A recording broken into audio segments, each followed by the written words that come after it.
Well, we have a bit of back to normal.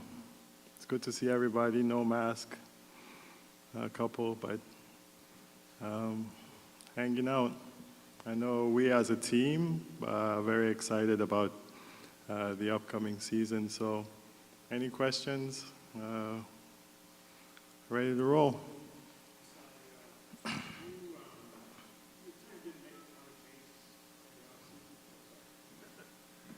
Michael Grange from Sportsnet. Your team didn't make a ton of changes in the offseason. Obviously, Otto Porter was a nice pickup, but you look around the league, a lot of teams making changes. And so how do you think you're set up given your decision to be pretty, keep things pretty simple? Yes, I think we made a commitment to, with a plan to grow, and we have a young team, a young growing team, and that's what we talked about last year. Lots of players that I think are on the jump, and even our veteran players are young veterans in the league with Freddie, Pascal, OG, and I think in this organization we've always wanted to preach patience, but we want to win.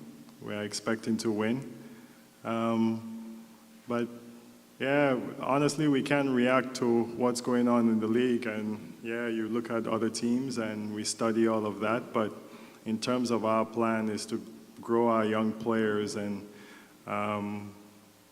we continue to develop and see how that paces well, and it's the commitment we've made to this team and Nick, coaching staff, to keep growing.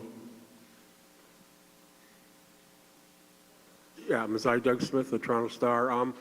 Putting on your alternate governor's hat, the NBA through Robert Sarver, Ime Udoka, Anthony Edwards, Kyrie Irving, has been through some difficult times in the last 3 weeks. Do you think there's been some slippage in the league's social awareness responsibility vein, or how to explain the tumult of the last month or so? I think we all have to visit our cultures and the way our organizations are run and how we work. I think respect in the workplace is very, very important. It's the number one key and core to, I think, what we do.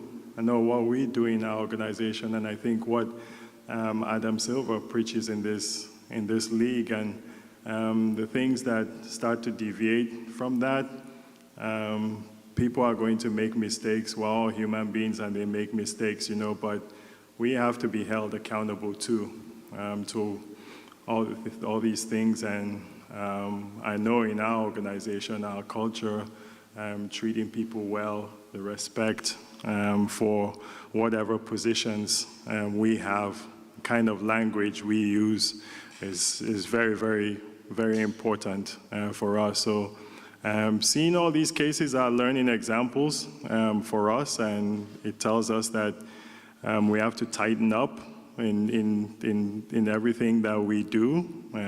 We be ourselves, but I think it comes down to who we are as human beings. And some of the things I hear, to me, name calling and all of that, I don't know that that's who we want to be as individuals. So it comes down to who we are as human beings, I think. Hey, Masai, Josh Lindbergh, TSN. Following up on Grange, and as you mentioned, you went into the offseason preaching patience, but like every summer, things pop up and guys become available who you may have not expected to be available. How closely did you guys look at that, and how much did you consider maybe doing something bigger? We always look at those things. I think working with Bobby and Nick, you have to open your minds to different things that come up, but we also have a plan with this team, and we're focused on that and growing this team. I think every team can make the playoffs in the NBA. You know, you can have a good year and make a jump. We have to make a jump now with this team, and seeing how all these pieces fit together is a good challenge to have going into the future, going into the season. So, yeah, we always look at things, the phone rings, and we try to be as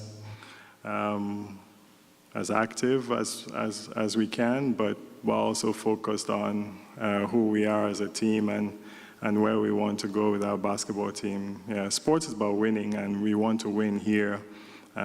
Sometimes it's good to be patient too and wait for the right one.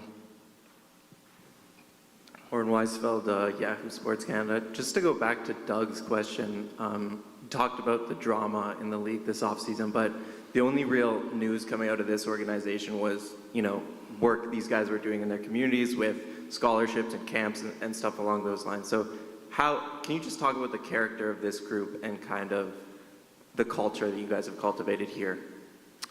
I give the leaders, Nick, Bobby, Teresa, whether it's Alex McKechnie, Jim San running our developmental programs, John Wiggins, all these guys, they put great programs in place. And then I give the players credit, they get the most credit here because they commit themselves to their own personal development, whether it's basketball or whether it's off the court, and they challenge themselves in everything they do. And when I look at what they've all done this summer, there's a lot of work to be done now in this season, but I'm super proud of the work everybody in the organization has put in. It's the commitment, it's culture, it's how we grow. And we see whether it's the time spent in LA or they are playing pickup basketball, or it's Fred or Pascal being committed to the community, or OG, Precious going back and doing basketball camps in Africa. These are meaningful things that I think make a difference. And it keeps them busy, it keeps them occupied with things that are joyful, to them. And now time has come where we turn it up. And it's time to focus on basketball and competition and winning and the NBA, and that's what we're committed to do now. Hey, Masai. Eric Corrine, The Athletic. I have two very different questions. So first, on what Doug was touching on, were you satisfied with how the league's process with the Sarver situation unfolded from the original penalty to eventually him making the announcement about selling? I think it has ended up in a good place. I saw what the process was, and these situations I know are difficult, very, very difficult. But I think it has ended up in the right place. There's no place for that kind of, I think, behavior in our league.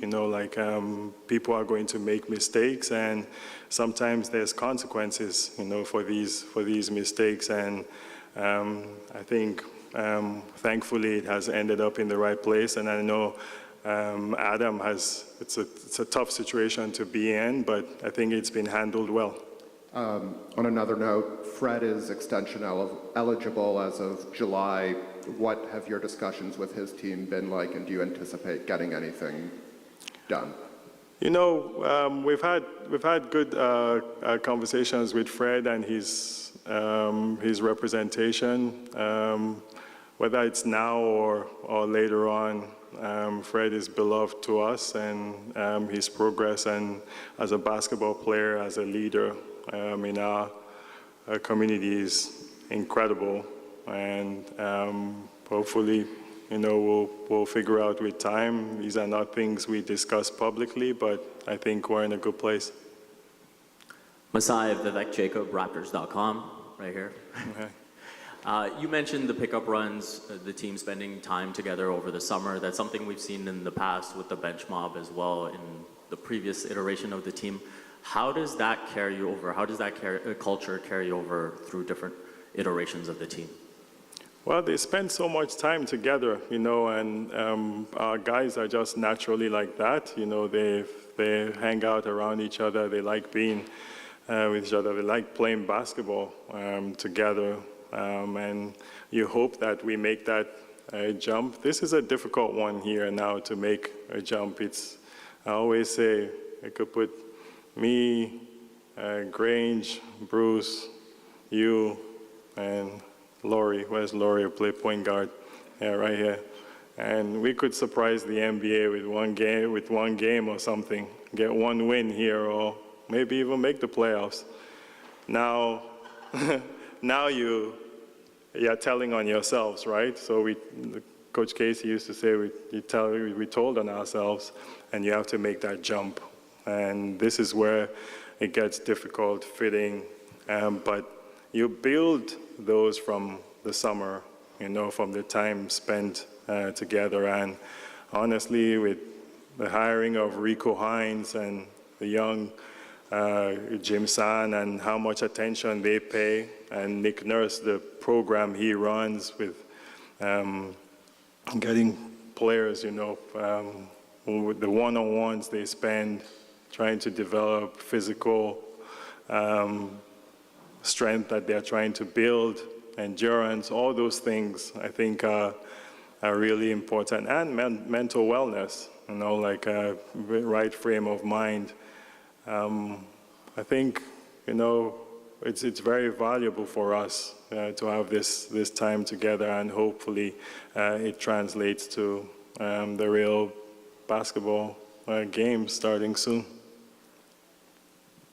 Masai, Stephen Lung, Sportsnet. Obviously the team is will be playing exhibition games in Edmonton and Montreal. So why is it important for your organization to kind of get back out there and kind of tour across country again? I think that tour has been good for us, in years past, and it's now the feeling of our team, like we feel like we are Canada's team. We feel like we're a global team. So to touch all these cities, whether it's training camp in Victoria or playing in Edmonton or Montreal, we want to feel, like the people of Canada, because we know of the support. Then it's been a couple years, we've been able to do stuff like this because of, obviously, COVID and the restrictions. But now we get back to normal, the tradition that we've had for many years here, and we're excited about it. And I think it's important for our team and our fans to see us in different places. Masai, to your right. Yes. Raphaël Guillemette, Radio-Canada. I'm just curious as to how do you balance being patient and wanting to win, and to that point, how quick or how soon do you think this team can actually be a strong contender in the NBA? We play sports to win. Simple. We can have any patience we want. We can do whatever we want. Like we play sports to win. We compete to win. We expect to win. It doesn't matter what phase we are as a team. Are we good enough to win a championship? I don't know that we're there yet. Are we good enough to grow, to make a jump? I think so. So we expect to win. So we can, there's patience with the team, and we want to grow. We know we have young players on our team, and it takes time. We have different sets of styles of players on our team, and that takes time to put together, and it's a challenge to make that jump. But winning is why we play, and winning is what we want to do in the NBA here. We want to win. We've always wanted to win, and we're going to win again. Hi, Masai. I'm Mike Ganter from the Toronto Sun. Wanted to ask you about, you talk about the plan and the step you want to make this year. Can you be a little bit more specific about what you can see happening this year, what to get you to that next level? I wish I could tell you, man. Can't you see the last 2 weeks in the NBA? You can't tell what's going to happen the next day. You're asking me what's going to happen. We expect to win. Honestly, that's what we want to do. We have a young team, dynamic players, and I think Nick runs a great system that fits with these guys. And at the end of the day, you have to go out and play the games, right, every day. And we are excited to go out and compete. And with how we play, you see the style, the type of players we bring here and how we want to play. And now we have to go implement it. So yes, we're expecting to win, if that's your question. To be more specific, I don't never put wins on losses or numbers, on what the season could be, because you're going to have your ups and downs, and we expect that. We're expecting to win wherever we are in this organization. We expect to win. Did Scotty's emergence last year sort of push this further along?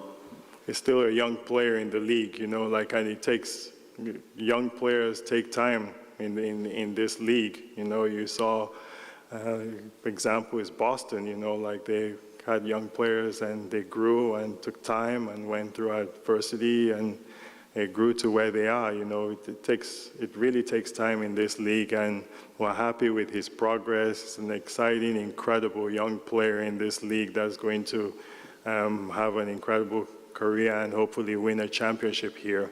But it does take time with these players, and I know Scotty is going to make another jump this year. Hey, Masai, Aaron Rose, SI.com. What has you most excited for this season? I tell you what, watching these players over the summer, just seeing their eyes and how they want to compete, getting everybody back in the gym together, just seeing the organization honestly grow is important. I think for me, as I think an organization, we go through years, we won a championship, and now you kind of get back, you get hit, we fall down, we fell down a little bit, and you start to come up again, and we want to go all the way again, to get right back to where we were, and we understand the challenges. Personally,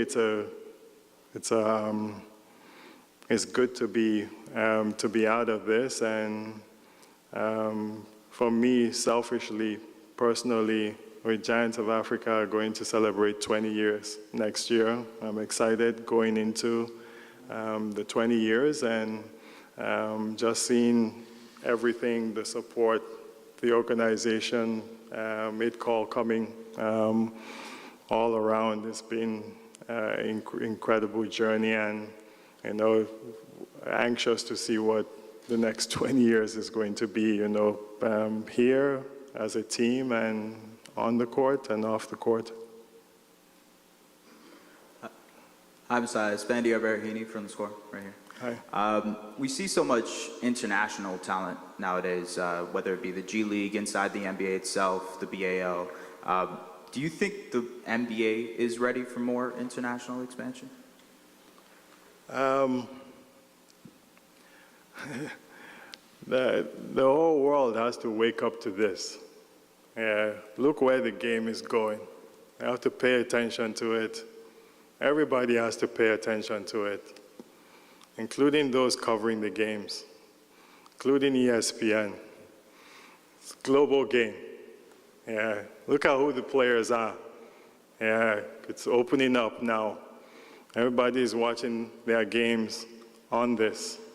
Pay attention. People are learning the game through this. Okay? We have to be stuck on cable watching the games every day. We can watch it right here. So I see the international players and where the opportunities are around the world. And it's time we pay attention to that, because there's talent coming from everywhere. Whereas the MVPs, future MVPs, past MVPs, you name it. every sport. It's global. Our platform is bigger than all of us now. It's bigger than one particular place now. You can find talent in anywhere in the world now. That's where this game is going. And we're paying attention to it as an organization and as a league. We should be.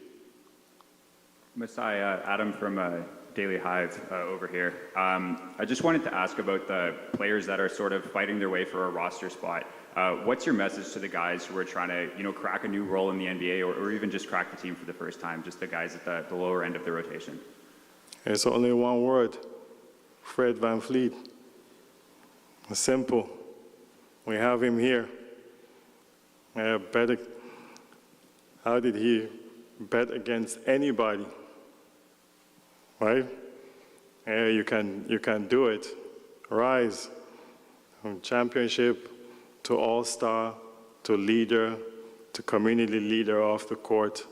He teaches us every single thing and how you want to learn to take it to another level. And that's what we tell these guys. Look at all our guys too, They're all drafted in the 20s and have risen to where they are. And we're proud of them for that. They compete and they want to win. That's what we tell all those young players. That's why we pushed to have a feeder team in our G League team here, so that we can give them that development. Hey, Masai, Samson Folk, Raptors Republic. You talked about Scotty taking a big leap this year, and you have a significant background in scouting. Given what you know about his game last season, what he was working on in the offseason, what do you expect that to look like? Honestly, Scotty is one of those guys that, can you tell what that guy is going to be? He's like one of those players of the future or something. I don't know, how to describe him. Somebody came up to me yesterday and said, they told me Twitter was going crazy because we listed Scotty as a guard. I don't know what position that guy plays. Who knows what position he plays? He's one of those guys that just plays basketball and is an incredible basketball player, and wants to win, But how dynamic he is, he's one of those players of the future I see, can pass, basketball IQ, learn how to shoot. I think that will come with time. Incredible teammate, incredible person, but just so dynamic on the court. Growing pains will come, as usual. You saw playoffs, somebody that's committed to winning. I'm excited about his progress.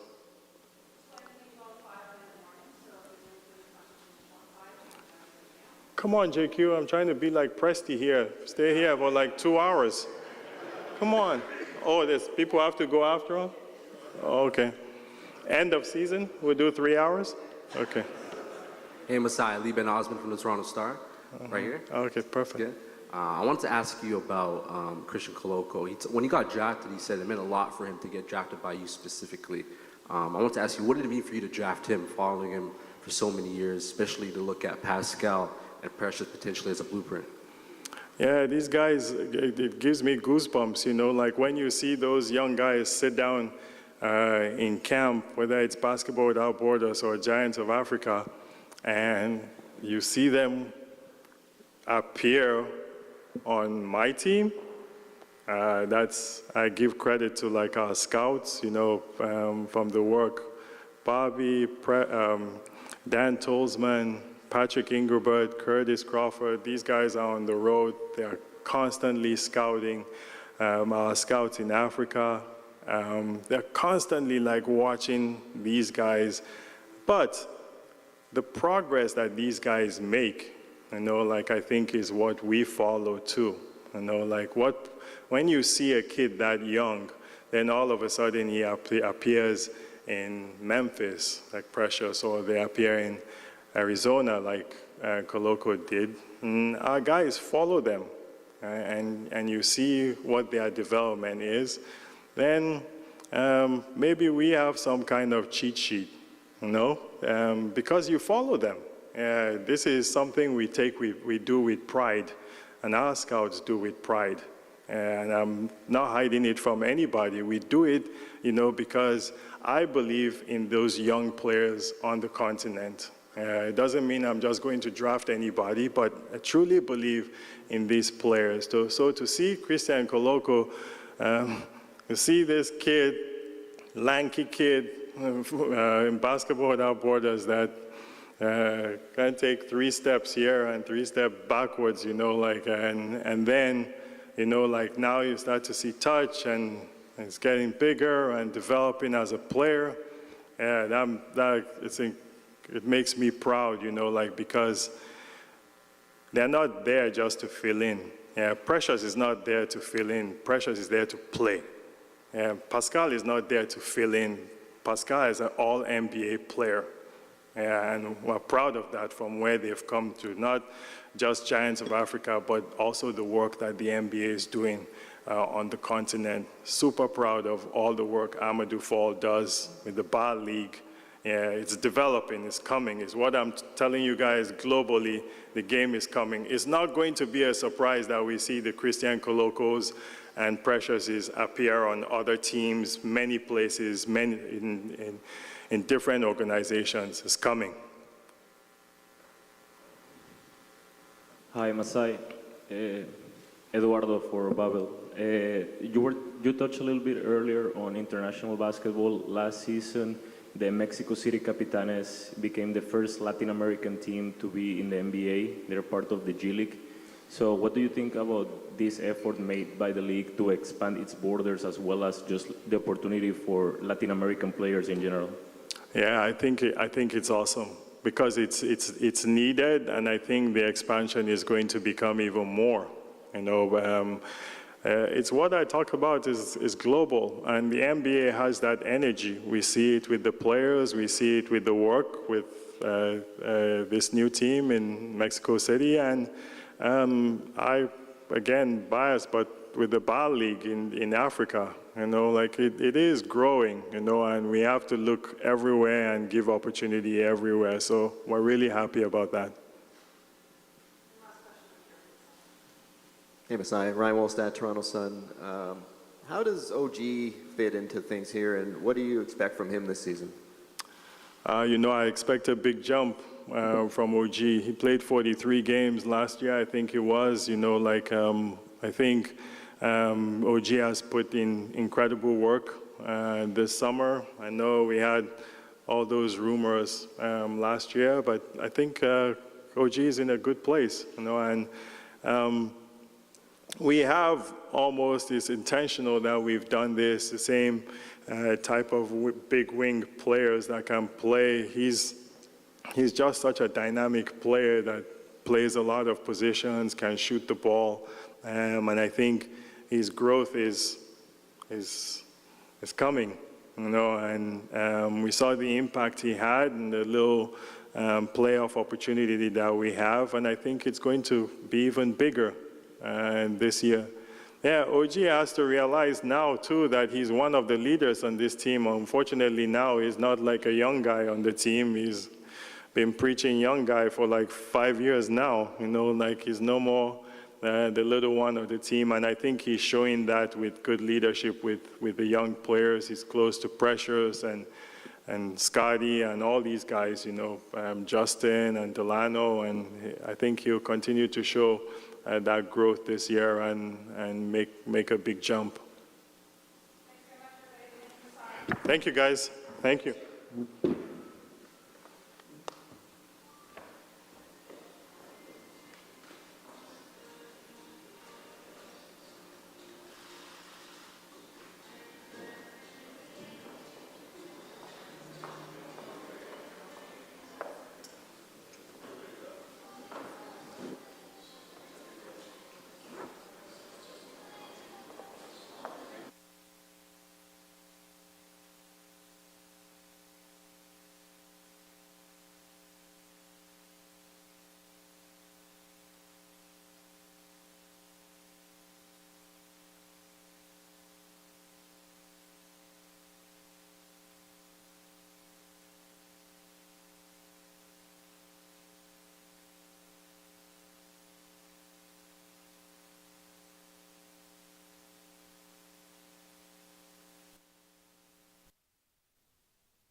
Tough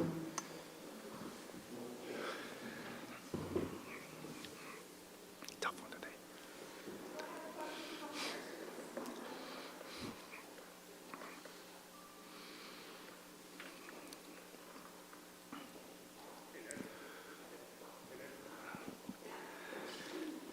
Testing, testing.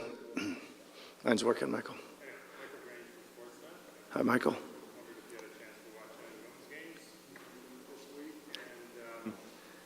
Just for you and your staff, the experience you guys had this summer, now 2 summers, working together, how does it, we always talk about players and continuity, but your staff has now got a lot of reps in. Some new faces, obviously, but how does that set you guys up for training camp in the regular season? Yeah, I mean, I think that, sitting up here a year ago, today we didn't really have any idea who we were, identity-wise or how things were going to unfold. And I think that played itself out in the first 4 to 6 weeks where I wasn't sure we were going to be able to defend or comprehend the way we wanted to defend. Then all of a sudden I thought December time, we started seeing the hard play, the schemes getting executed, et cetera. And, we had some breaks in the season there, obviously, with the COVID and all this stuff. But for the most part, I thought we played really good basketball after we kind of clicked into that mentality. So this year we know who we are a little bit more. I think we've added some depth. Coaching staff remains the same. I think we're growing together as well, and we're ready to go, right? I think that we should feel confidence in knowing who we are quite a bit more than we did a year ago at this time. And of course, in answer to your question about the Canadians women's team, yeah, I'm up. That's a good time of day for a basketball game as far as I'm concerned. It's a great, great time. I thought they have played great. I thought they had a little bit of hard luck today. And they could have won that game against a tough Australian team in Australia. But man, they look good. I really I think it'll be a good growth game for them today for when it matters in the knockout rounds. And I would encourage everybody to, I don't know, if you're up, turn on your TV or get up 20 minutes earlier than you normally do and watch them and support them because they're really fun to watch. Hey, Nick, Doug Smith, the Toronto Star. How Hi, are Doug. you, sir? I'm doing good. I'm good. Good to see you. Last year much was made of the style you played with a lot of interchangeable 6'7", 6'9" guys. Having a summer to go over that, is that sustainable, and can this group improve upon it, and how would they go about doing that? Yeah, I mean, I think we have to improve upon it, Doug. I think that there was a lot of positives. I'm not sure, I mean, if you want to nitpick and look at negatives, you probably say, oh, you have a hard time guarding all of the big, strong, big, huge centers in the league. But I didn't think that was that much of a problem, right? Love the style, love our versatility. We've even got more, I think, added, adding Otto. I think Thad is almost an addition. He's got his feet under him and knows who we are, and we know who he is. He'll be, almost like a new addition this year, I think. Chris, Precious, OG, Pascal, Scotty, the list goes on, right? So got to keep finding ways to get better with it. What those are right now, we got a couple of ideas, but a couple more should be coming as we see it unfold a little bit more too. Yep. Oh yeah, Lancho too. See, it's hard. It's hard when you got so many guys that size to remember them all. Listen, I think that having some of those guys with a different set, like he to me is a still similar size guy that you can switch with defensively, right? But he's going to be one more of the guys that probably plays a little more on the perimeter spacing, right? He can catch and shoot the ball, and I'm anxious to see how he fits in. I know he had an unbelievable summer. Who had a better summer than him this summer? Well, he starred in a movie, first of all, right? That was pretty darn good, and everybody watched, and then he wins a gold medal. So I think his brother's got a little catching up to do, right? No, just kidding. So anyway, yeah, another one, Doug, and Delano, and there's guys, there's some guys there mentioned. Christian adds to the mix as well. So like the looks of it, and we'll try to continue to build upon our roster and our style of play. Hey, Nick. Hey, Josh. Lindbergh, TSN. I know you guys have always been big about having players together in the summer working out, even going back to the bench mob, but it seemed like there were more guys together for a longer period of time this summer. Is that the case, or is that just the Rico effect and us seeing those clips on the internet? And also, how much does that stuff translate to chemistry during the season? Well, I think the guys were together, it seemed to me as well, Josh, right? I think there's some connectivity happening here. I think that it's a good sign. I just kind of sensed, and I've already said this to you all a couple times this summer, I sensed a little bit of an urgency. I sensed some togetherness. I sensed some real intensity this summer, right? And I think those are all three really good words going into a training camp. It's good. I mean, I think, like I said, the team is shaping its identity that showed up a little bit late last year, and know who they are a little bit, and they want to expand and grow that a little bit. And they did it. It's a good summer, man. They had a lot of good work this summer for sure. We should see the results here of the summer fairly soon. Yep. Hey, Nick. Louis Atzman from Raptors Republic. Hi, Louis. How are you? I'm good, thank you. How are Good. you? Following up on Doug's question earlier, what lessons did you learn last season, regular season and playoffs, about how your philosophy works in the NBA, about having so many people be similarly sized, and how it might need to be adapted? Well, I think we learned a lot of lessons, not just me, but I think our players, just our whole organization, just looking at it. I think we created a lot of things defensively that we hoped to, right? I think we were number one in the league in deflections. You know all the stats way better than me, but top maybe 2 in turnovers created, 1 or 2 in fast break offense buckets. A bunch of stuff that, number 2. See, I told you, you know them all, right? But all those things that length and ball pressure and things, which is main parts of our system, does, right? What else did we learn? Well, I thought we learned, in the playoffs last year, I thought that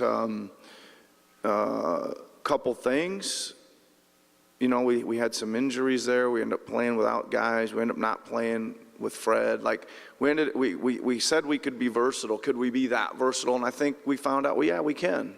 At time, we certainly, Fred's our leader and our all-star and all that stuff, but if there's chances now we can really move positions almost in totality, right? And again, I know the one thing is how you going to stop Embiid or the big centers. Again, he's a lot to handle when you don't have somebody or 1 or 2 guys that can bang with him. I don't think it's as big a problem, because I think there is some answers to that within our roster the way it is, and we've got to work on them, right, and come up with them and make sure there is answers. Hey, Nick. Eric Corrine from The Athletic. Happy New Year. Happy New Year too, Eric. At the end of last year, you said maybe the team had gotten a bit away from your preferred shot spectrum just because it was so hard to get some shots off sometimes, and you wanted to get a good shot. Obviously, Otto, there's Wancho, but do you think the core guys can run a half-court offense that gets you back to that preferred shot spectrum? I think we're, Eric, we will probably start heading in that direction. I'm not saying we're gonna totally leap back to the philosophical on paper shot spectrum. What I do hope is that we hammer the front end of it, right? I hope we hammer the free throws and the getting to the rim more. I want to be better at that part of it, because that part, it's like NFL football. You got to run a little bit. You got to run the ball a little bit to open up the pass, and I think getting to the front of the rim opens up the 3 ball.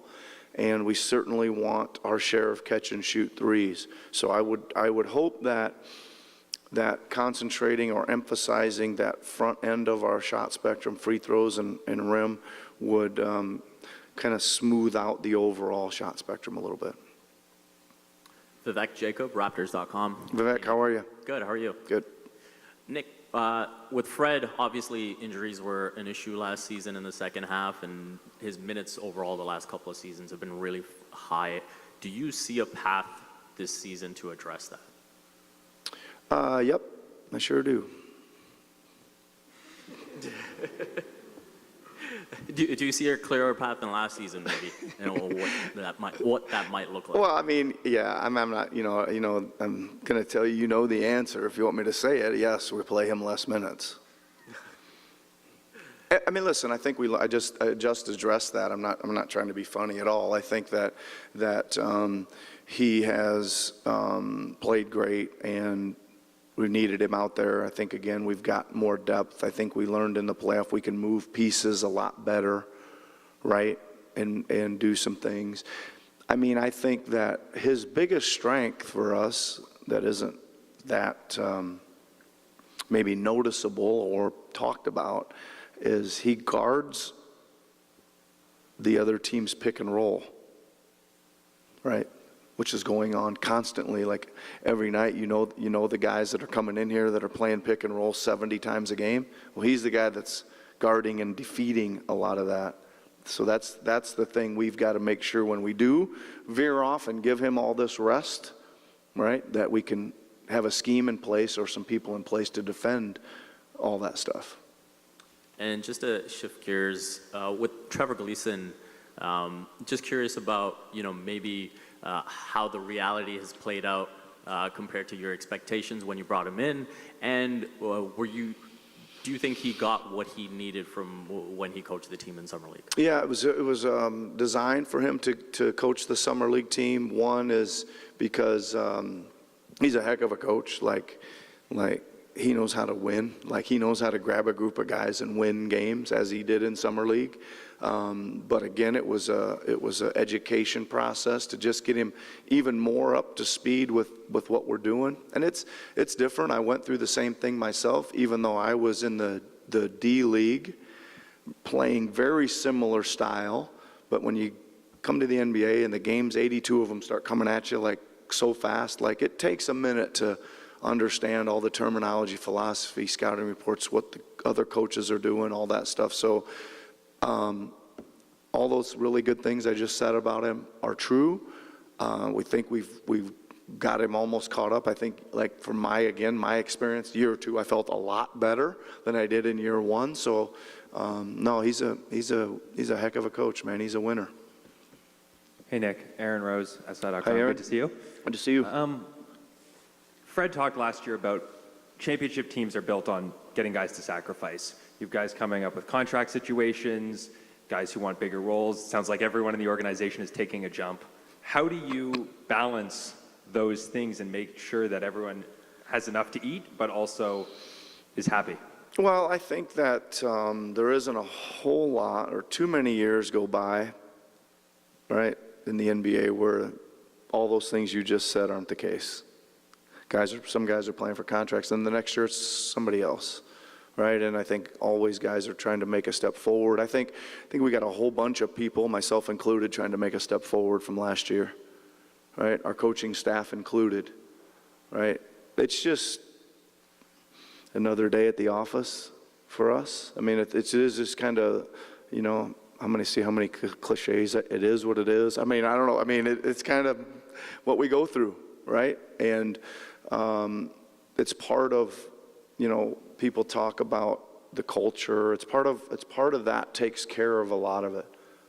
Strong organization, strong practice habits, strong belief in winning first, all that stuff, usually takes care of most of it. And there'll be issues. And when they are, we handle them. And we try to let the culture and the organization and the strong practice habits do their thing again, right? Hey, Nick, it's Vandy Arbery-Heening from The Score here. How are you? Good. How are you? Good. Like you mentioned, in building off of Aaron's question, there's a lot of guys on this team that project to have bigger roles. From a coaching perspective, how do you manage, developing guys while also being able to kind of get touches spread out for everybody, essentially? I mean, listen, we always talk about development, and for us, you know, when we're making our priorities of how to develop players, the number one thing at the top is winning.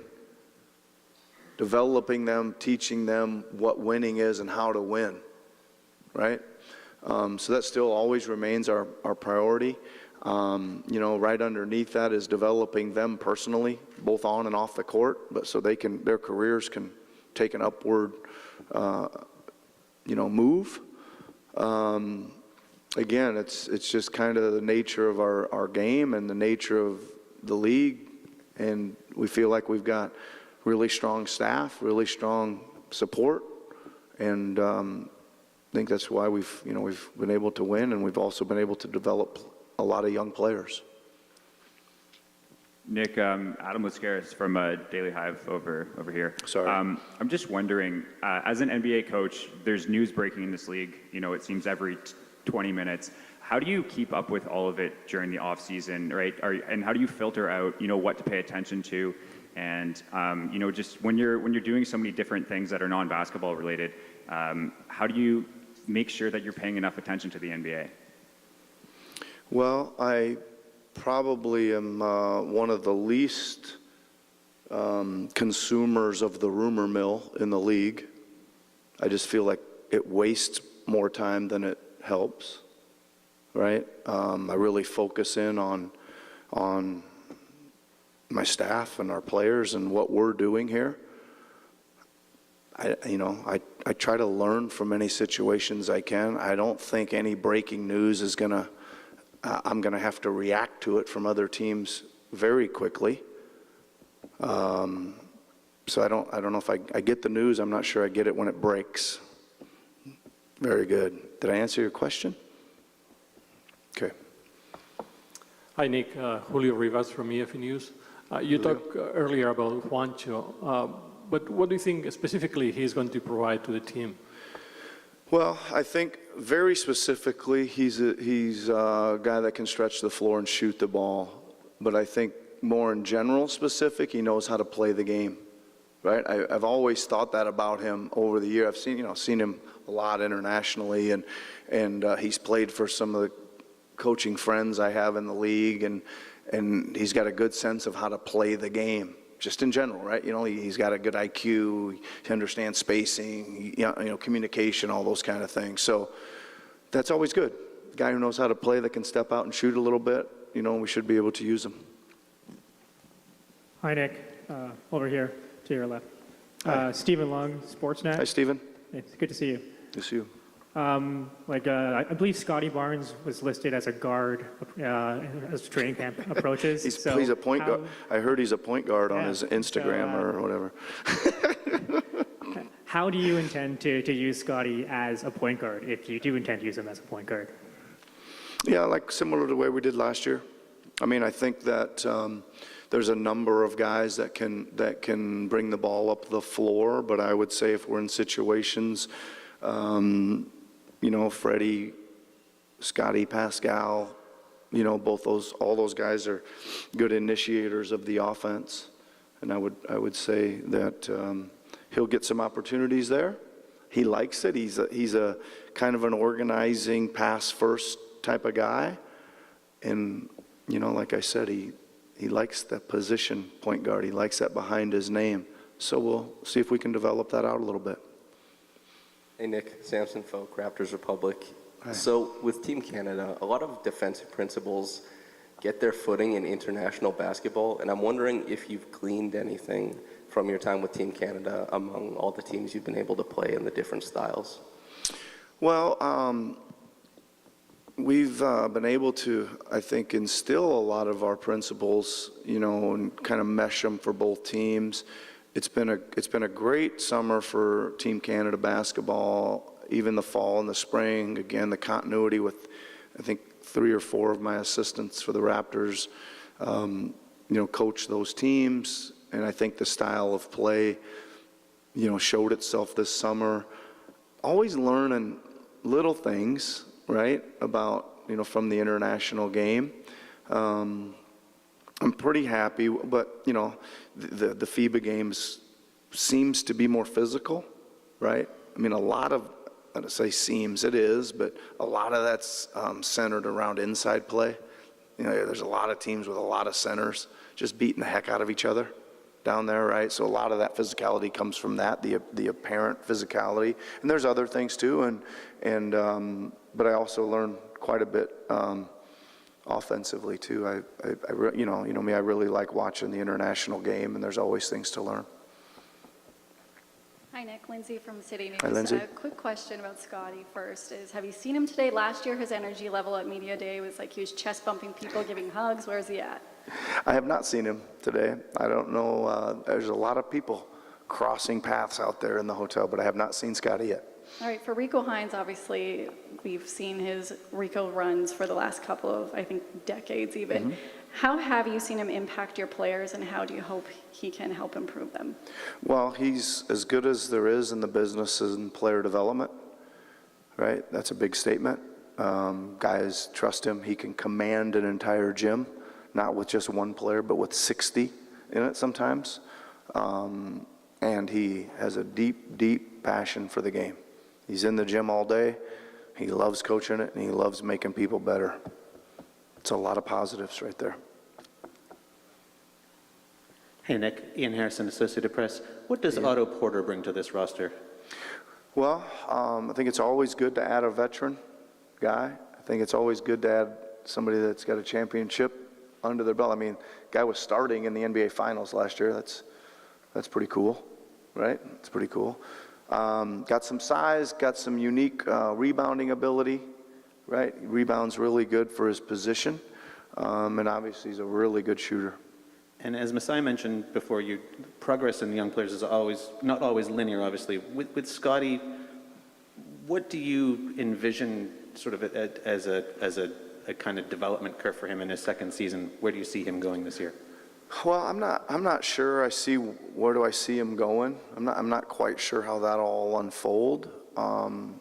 What I do think is if he does what he did last year from a effort, right, standpoint and a competing standpoint, you know, you guys heard me say this about 20 times at the end of last year. He kept getting stronger, playing harder, being more physical. 70 games in, right? When the year before he had his feet up watching, you know, college after 35 games or whatever. So that was unique, I thought, to see him play more physical and get strong, you know. So effort and physicality is going to take him a long ways, right? We know his skills are improving as each day passes. His shooting's getting better as each day passes, right? So those things will help him, you know, just kind of move up the stats rank and all that. But I just want to make sure he's got the competitive drive like he did most each and every night, and that it's sustainable like it was last year. Okay, thanks everybody. Good to see you. All right, take care.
to take it? Okay.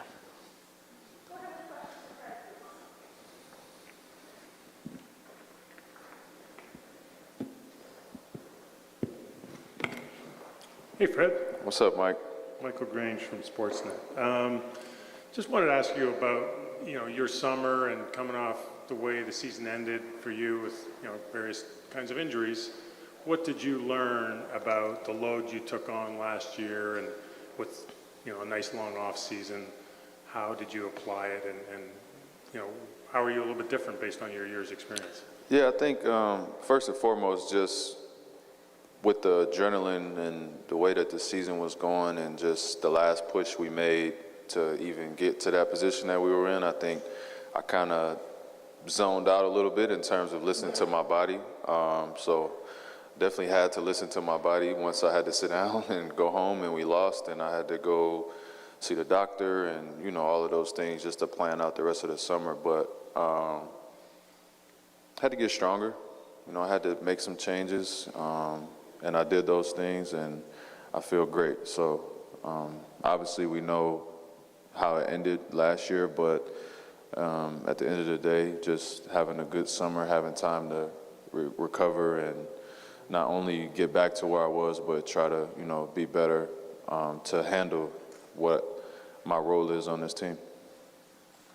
Hey, Fred, Doug Smith, the Toronto Star. How are you, sir? I'm good, Doug. What's up? Not much, man. I think the last time we talked concerning your extension, you said, if they want to talk, I'll listen. Mm-hmm. Are you listening? Are you talking? Where does that stand? And what will go into any decision you might make? I'll just say that I love being a Raptor. I have a great relationship with management, ownership, coaching staff. Like, there's nothing I could really ever complain about, being on this team. But I'm definitely not gonna speak on contractual things, publicly. So you guys will know when it's time to know. But I'm happy where I am, and I think it's a mutual love. You have sort of become the face of this team in the last couple of years. That brings a lot of responsibility. How do you see that yourself in the next 3 or 4 years? Well, I think in some aspects, I'm here to fill a role. You know what I mean? Like, I'm not sure that I was drafted or traded for or selected to be the face of the team, but I'm here. I've stuck around. I work extremely hard, and I've grown into some of these roles that I've acquired over the years. So, again, I think here being the leader, being a guy who can be a coach on the floor, understanding what Coach Nurse and the staff wants from our team and what our players want to do out there. I think I can be the leader in terms of that and just helping guys grow and get better.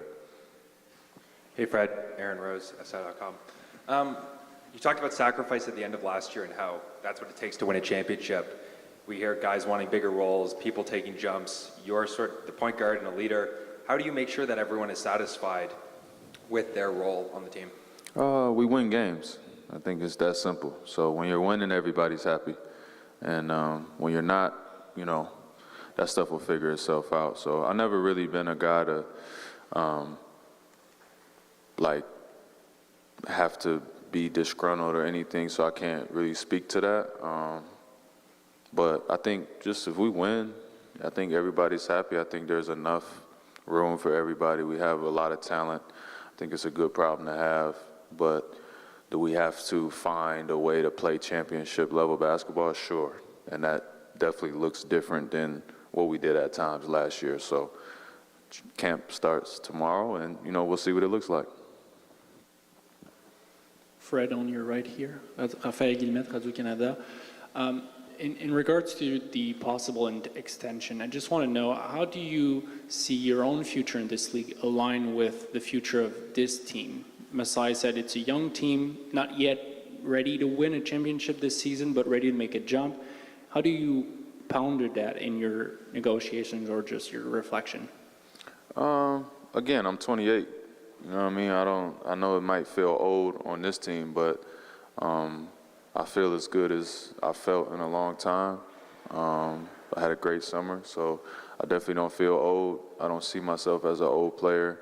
and I'm certainly not old in terms of the role that I have. So it's a fairly new experience for me.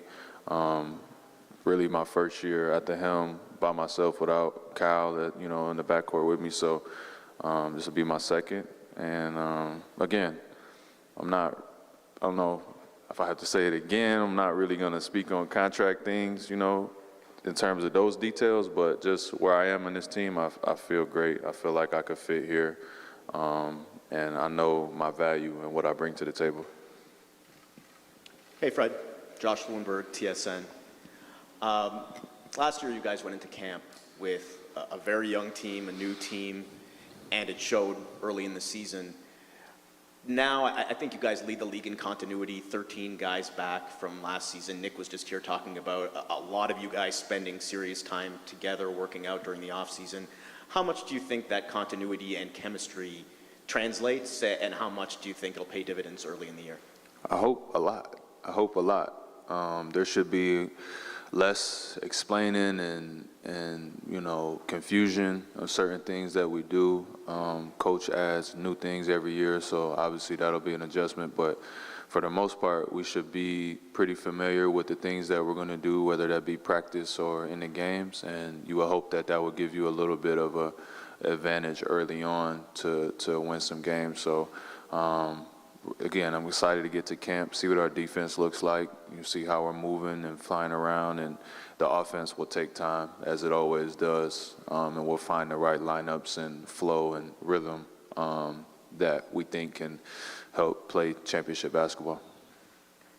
Vivek Jacob, Raptors.com. Hey, Fred. Last season, at the end of the season, you were asked to review the team style of play, and you said it's a tool in the toolbox. It shouldn't be the only tool. Mm-hmm. Well, looking at the guys over the summer, do you feel like there's been skills added, that there's different tools that are going to be brought to the table this season? Yeah, absolutely. Again, I think that's all part of, you know, exploring how we're going to play and what that will look like. So we had a lot to work with last year. We got, you know, I think everybody that I've seen so far has gotten better, which is always a good sign to see. And, you know, it's my job to go out there and try to make it work as best as I can while I'm on the floor, but I'm definitely not the coach. We have you know, the best coach in the NBA to figure out all of that stuff. So Nick's got his hands full. And specifically on one very different tool, Christian Koloko, well, what have you made of the size and strength that he kind of brings to the table so far? Well, he's a big, right? We've been asking for a big. We got one. So he's listen, he can really run. He's athletic. He really knows how to play. He listens. He asks questions. So I had a good time with him over this summer, working with him and just trying to get him up to speed, because I think that we can use him if he ends up being ready. So again, those young guys' development is kind of all up to them and how it fits within the team. But I like what I've seen from him so far. He's a good kid too. Hey Fred, Lindsay from City News. A lot has changed this season, but this is the first time I think I'm at least seeing the number 6 on the jersey, because we haven't seen them yet. What does it mean to you to be able to wear it this season and honor Bill? Oh man, it's incredible. It makes sense for us, right? Just being in the 6, but just for what he meant to the world, it's hard to find a better icon and a better ambassador for the game and just for humanity, and the barriers that he broke, and the things that he had to endure so that guys like myself can even be sitting here in front of you today. It's hard to put into words, you know, what exactly he meant, but just an incredible human being and a guy that definitely needs to be held up in the highest respect, you know, to the end of time. So he had an incredible journey, an incredible life, and meant so much to so many people. Hey Fred, Louis Atzman, Raptors Republic. Last media day, you were asked what the definition of the guy was, and you, about Pascal, and you said anyone who takes, I think, 40 shots and the coach doesn't blink. And then the playoffs last year, he did, and he shot really well on them. It seemed like your prediction came true. How would you say Pascal grew into the role, and did it feel like that media day was sort of a prediction of what would happen? I mean, most of my predictions do come true. Just, I don't know if you notice or not. But I mean, listen, there's things that you guys are pretty good, right? You watch the game, you spend time around the game. Many of you for many years, Doug. But there's just a different level of understanding when you're just in between the lines. So there's things that we see and that we feel and that we know that, it'll be hard for you guys to ever really understand. But I think Pascal looked pretty good to me last year. So it was really good to see him back. All you guys are back in love with him again, which is great to see. And, we just want to keep it going, and he's gotten better. So I'll just say that. I'm not going to put a whole bunch of pressure on P. He can handle it, but he's gotten better from what I've seen. Hey, Fred. Mike Ganter from the Toronto Sun. This offseason, did it almost feel like it's sort of a step back to your bench mob days? Because it seems like you guys, as a group, spent a lot more time together. And was that orchestrated by the team, or did that just come about? Yeah, I think a little bit of both. I think it's just, back to regularly scheduled programming, and we got our asses kicked. We can make excuses all day and injuries and whatever, but we lost to a team that we thought we could beat. We lost, and so it was time to get back to the drawing board. COVID slowed down. We got out of Tampa, so it was like our first regular, real off-season back together that we're used to having. And so myself spending time in LA, Pascal being in LA, it added to the young guys, and then everybody else is young anyway, so they're going to be there. Gary Trent, OG, Precious came. So we really had most of our whole team together for some time, couple days throughout this summer, and I think that's valuable reps and just time together to build towards the season. Yeah. Right, that's a great asset to have, a great relationship. He was already extended family. Him and Pascal have a great relationship over time, but now for him to actually be wearing a Raptors shirt, I think it just is the next step towards, adding real talent to our development program, and which was already, viewed as one of the best in the league. So to add another guy to that, I think you'll see some of the payout this year. Hey Fred, Samson Folk, Raptors Republic. Much was made last year about how your catch and shoot three-point percentage was over 50% for quite some time, and you've been one of the best catch and shoot shooters in general in the league. Are you excited with Pascal, with Scotty's ascension, with OG, to be able to play off of those guys a little bit more and to truly be able to, it's one of the NBA's best weapons is your catch and shoot shot, so I'm curious what you think about that. Yeah, I think, again, just more of what we've been doing. We found success. We got to zero in on what that means for everybody. There's certain things that we do well. There's certain things that we try that we don't do so well. So I'm not one of those guys that needs to play with the ball or needs to play without the ball. I'm just a basketball player and I can make it work. And the funny part is this thing has grown I'm the one dominating the ball the whole game. I don't even feel like I had a ball that much. So maybe I'm the crazy one, but definitely I think keep creating and catching shoots. That's the easiest shot on the court for me. And, we see how many of those we can create, but we definitely got the weapons and the personnel to do that. So we keep growing. We got to work. We got to get to work, and it's not going to be pretty. So you guys can write whatever you want, but I think we start early. We start getting to work and with the goal in mind to build a championship caliber team. Thanks, guys.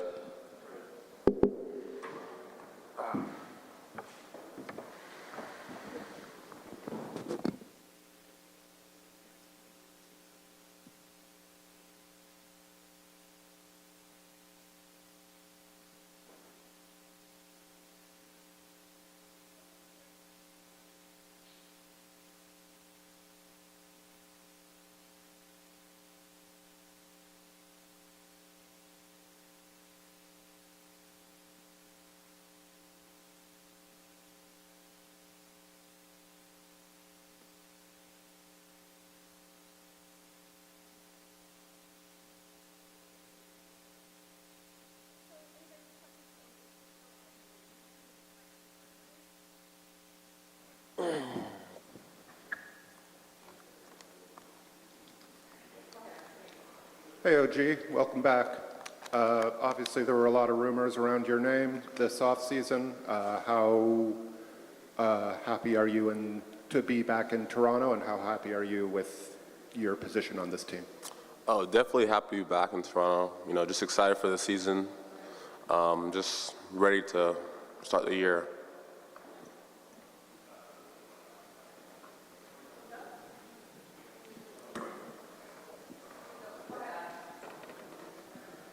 Hello, OG. How are you? Good, how are you, Deb? I'm good, thank you. We've been informed by the staff that you are now O period G period instead of OG, all one word. What was the change? Oh, just a change, yeah. Nothing serious, yeah. It used to be listed O.G. So just going back to that. I just noticed it was just OG. So it's our fault for like No, periods out forever? No, it's okay, yeah. It's all good. I'm not mad about it. All right, just a small change. Just want to know what's going on. OG, just over here, Adam from Daily Hive. I wanted to ask, Scotty said on a recent stream he was doing, he said that you were his favorite player in the NBA and the guy that he wanted on his team. What does it mean for, a teammate like Scotty to say that about you? Oh, it means a lot, I would say the same about him. I love playing with him. So I'm not surprised he said that. He's a good friend of mine, really close, so I'm not surprised he said that. Hey, OG, Oren Weisfeld, Yahoo Sports Canada. Can you just tell us a little bit about your summer, both on the court, any specific skills you've been working on, and then also off the court? I think Masai mentioned you might have done a camp, so anything that you've kind of done this summer that you want to tell us about? Oh, just on the court, just working out, just trying to sharpen everything, shooting, ball handling, passing, trying to get better shooting off the dribble, and finishing, both hands. Just focusing on that for the most part. And then off the court, just kids camps, just being around, helping kids out, teaching them fundamentals. It's fun for me, so I like doing that. Pardon? I helped out one camp in London, and then I helped out with a Thad's camp in Memphis. Hey, OG, Lindsay from City News Toronto. 2 questions for you. What was the most enjoyable thing you did this summer that was not basketball related? Most enjoyable thing. I don't know. Probably Was just. that good or? Yeah, I had a good summer, but the most enjoyable thing, I don't know. I guess reading a book. What Something. book? I have no book I read. I don't know. I'll say going up for a walk. Gone on nice walks. Yeah, with good views, watch the sunset, stuff like that. Sounds like a good time. It was fun. And then secondly, how much time did you give yourself after the season, or did you need to reset mentally not to then get ready for a new season? Not too long. I was trying to just watch the playoff games and relax, but I get bored, so go back to the gym, start shooting. But I try to take some time off, but it's hard. I get bored. Yeah, that's where the going for walks comes in. Hey, OG, other side, over here, Ian Harrison, AP. You said you love playing with Scotty. Why is he so much fun to play with? Oh, I don't know, he's just fun to play with. He's a very joyful person. As you see, he gets excited for not just his success, but others' success. So it's just fun to play with. We have a lot of guys like that, but yeah, Scotty's fun to play with. He's very unselfish, and he's just a really talented player, so. Hey, OG, Josh Lewinberg, TSN. How's it going? Good, how are you? Good, thank you. In terms of the speculation and the rumors, one of the things that was said over the offseason is that you may not be entirely happy with your role. You may want a bigger role, and of course, that's not unusual. I would assume most players in the NBA want a bigger role. Have you had conversations with Nick about expanding your role this season, and what do you think an expanded role might look like for you, or where do you think some opportunities are this year for you to expand your role? I mean, even when the report came out, I was kind of surprised by it. I just woke up one day and I saw that, so kind of surprised by it. But then even the role stuff, I haven't really talked to Nick about role. I just try to get better every summer, and I think everything will fall into place. I don't really worry about that. You can't really worry about that.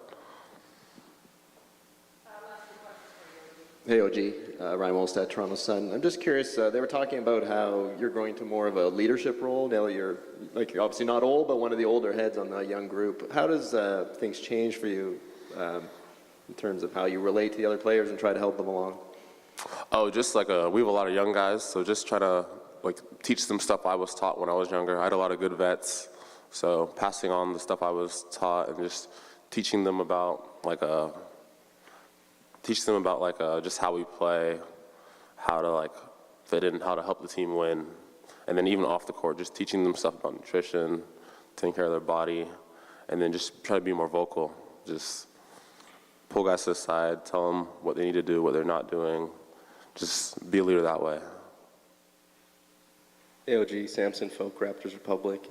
Last year, you were the Raptors leader in post touches and assists out of the post and points out of the post. Was that something that you're looking to build on going forward, or other types of initiation, something you want to stretch your legs in?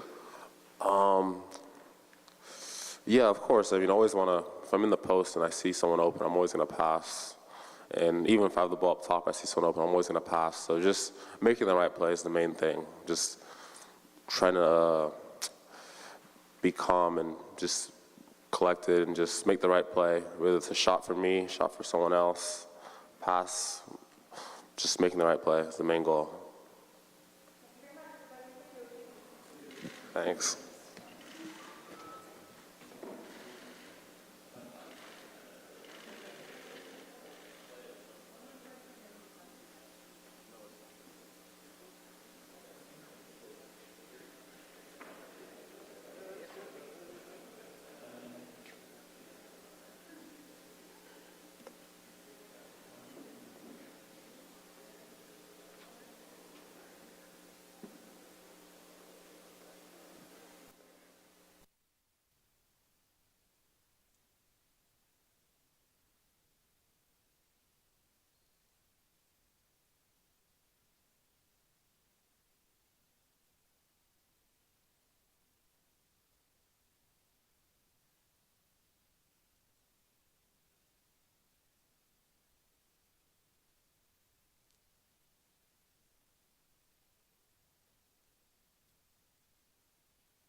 said what? They're going to ask questions on the mic, so it might take a little bit longer. Okay.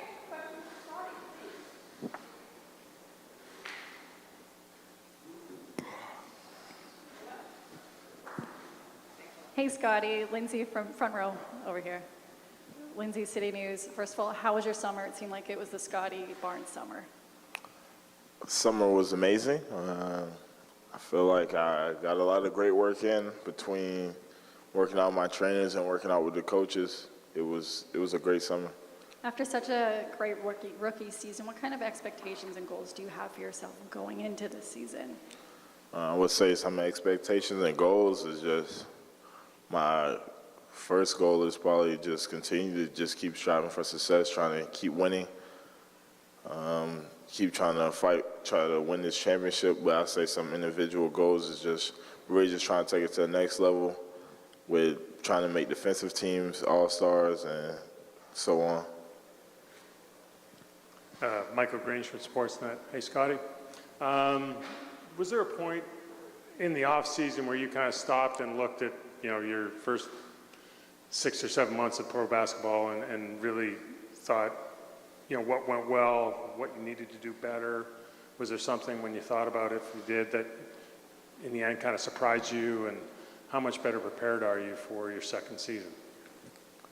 I would probably say I was really looking more towards like the future, trying to get ready for year 2, working on different things in my game that I can just try to get better, different pull-up techniques and different things like that, different footwork, continue to just keep trying to work and grow my body. So I would say those were like the things I was really trying to work on this summer. When you look back on it, how was it? Give yourself a chance to go, that was better than I thought, easier than I thought. I didn't really have no expectations really going into it. I just going to the situation, just being me, taking it one game at a time, just trying to win. And then everything that came with winning just really came with it, trying to play hard and win basketball games. Hey, Scotty. Aaron Rose from SI.com. Nick talked about you seeing yourself as a point guard. Do you see yourself as a point guard, and how do you feel your role will develop this season in that position? I've always been a point guard, I always had those point guards things, but I feel like I could do it all, no matter what it is. I can play any position, so I don't really try to limit myself to one position. But I always been seeing myself as a point guard. I feel like that's why I went to Florida State. They gave me that promise that I was going to be the point guard of that team, so that's why I went to Florida State, and that was really one of the main reasons why I went there. So I feel like I always saw myself as a point guard, but I always see myself as I can play any position, so it doesn't really matter what position it is. I play it all. Hey, Scotty. Oren Weisfeld, Yahoo Sports Canada. Tell us about the Scotty Barnes Scholarship and why you felt it was important to kind of do something in Toronto and establish some roots here off the court. Be able to give back to the community in some way possible. I feel like that was one of the main things that I really went into that deal, was because to try to give back to the community. I feel like it's important to be able to do other things in life. I feel like that's a very great thing to be able to do. We need those people that's going to be able to build houses and put things together. So that was a important thing. When I went to that organization and that group, it was just an immediate thing that just really caught attention to me. Scotty, Adam over here from Daily Hive. There's been a lot of young players in this league that have made a big jump in their second year. You can look at LaMelo Ball, Trae Young, Luka, et cetera.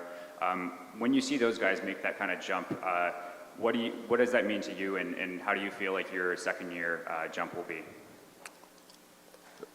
I would say I feel like I'm going to make the jump by, I'm just going to be who I am on the floor most of the time. So I'm not really overthinking. I know what I can do on the floor and how I impact the game on both ends of the floor. I know I can play defense at a really high level, so really just try to take that next step there.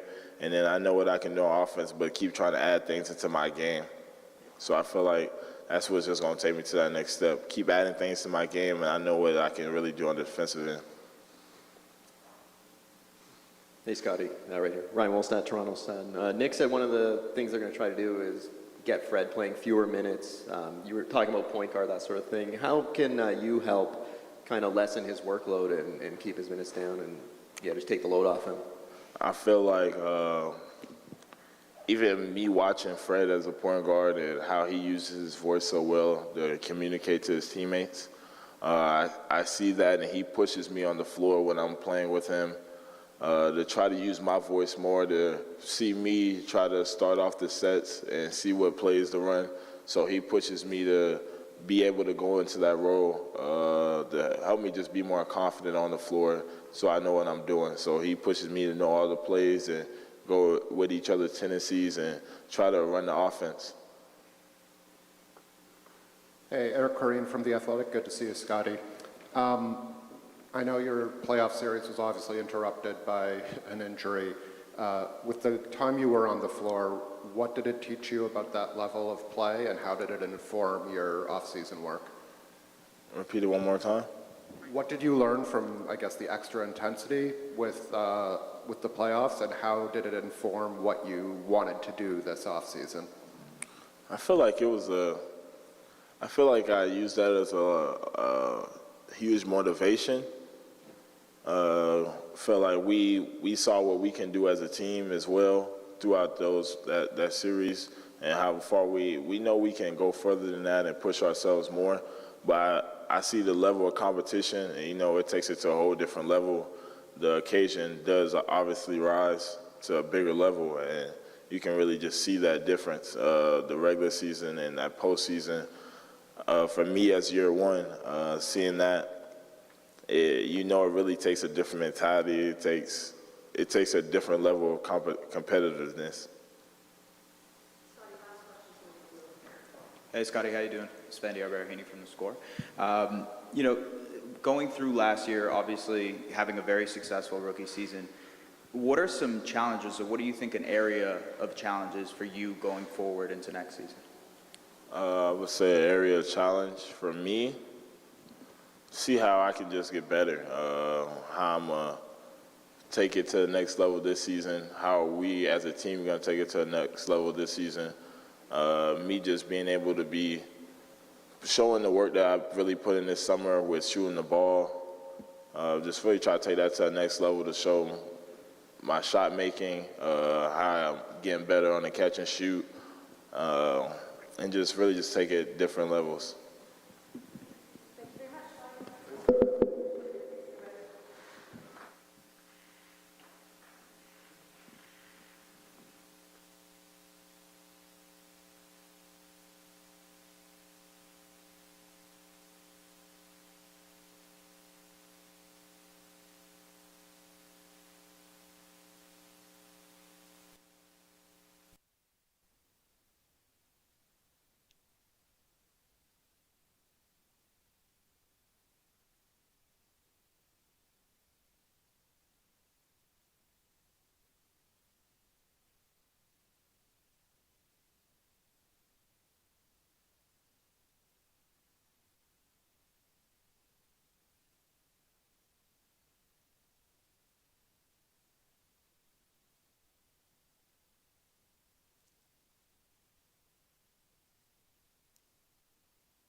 Hey, over here, Lindsay Dunn, City News. Welcome to Toronto.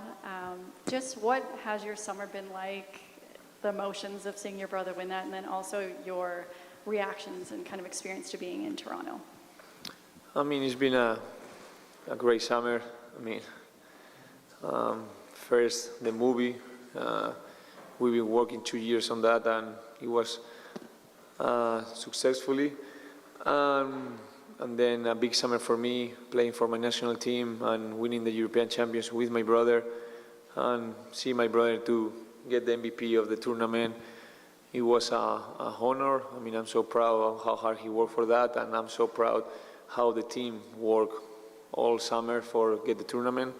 It was really, really hard. I mean, nobody count on us, and I think that's the most exciting thing when you became a champions, beating the odds, and you know, everybody step up, and it's huge for our country. A small country playing against big-time players, big names here in the NBA, and we just deserve it. And we won it, we worked for it, and it was a great moment. Did any of your Raptors teammates by chance have a time to show you around the city at all? Have you spent time with any of them? I mean, I just get here yesterday night, long flight. So, I mean, I'm pretty sure we're going to have time to show me the city. I mean, when I was playing in other teams, I always loved to come to Toronto.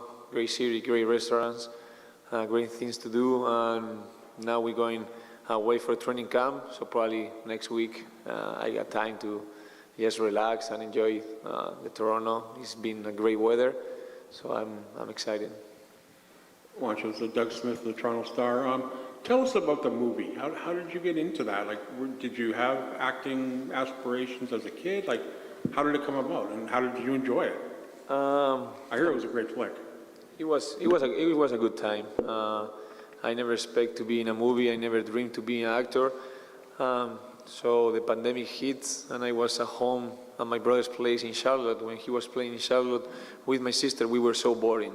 I mean, I guess everybody of us, we were boring, being at home, doing nothing.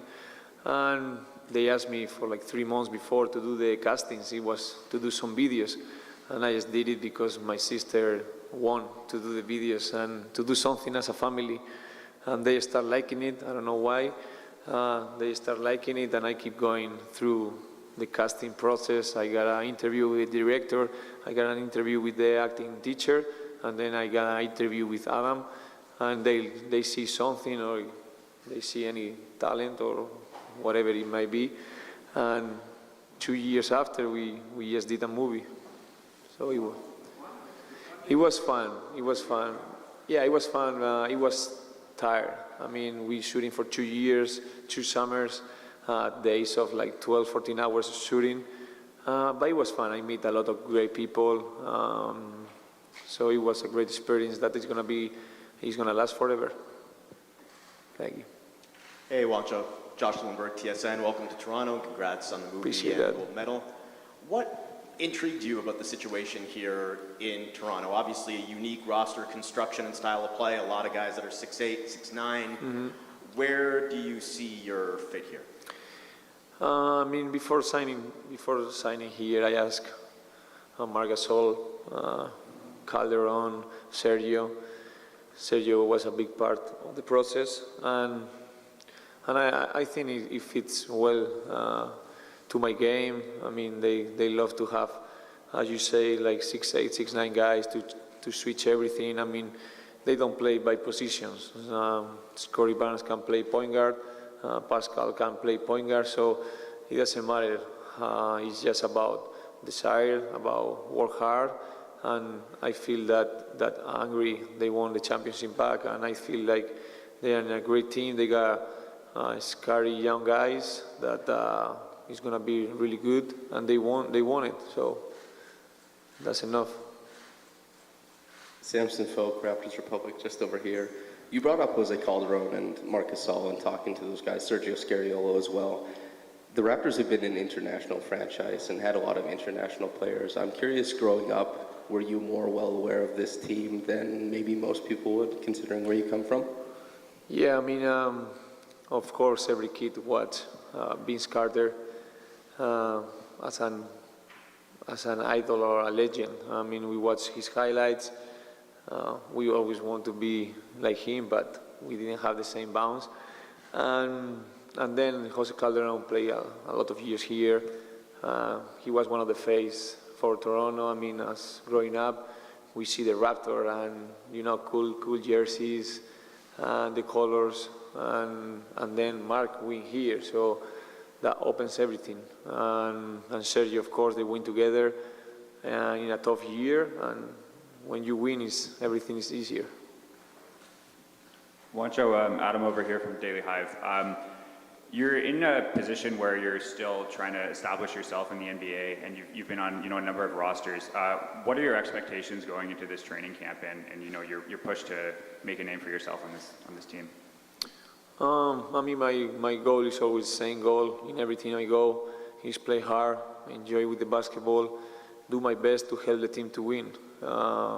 Be part of that and try to find my way to how I can help the team to get the goals, and how I can help the team to win, how I can help the young guys to keep getting better, and that's always going to be my goal in every team.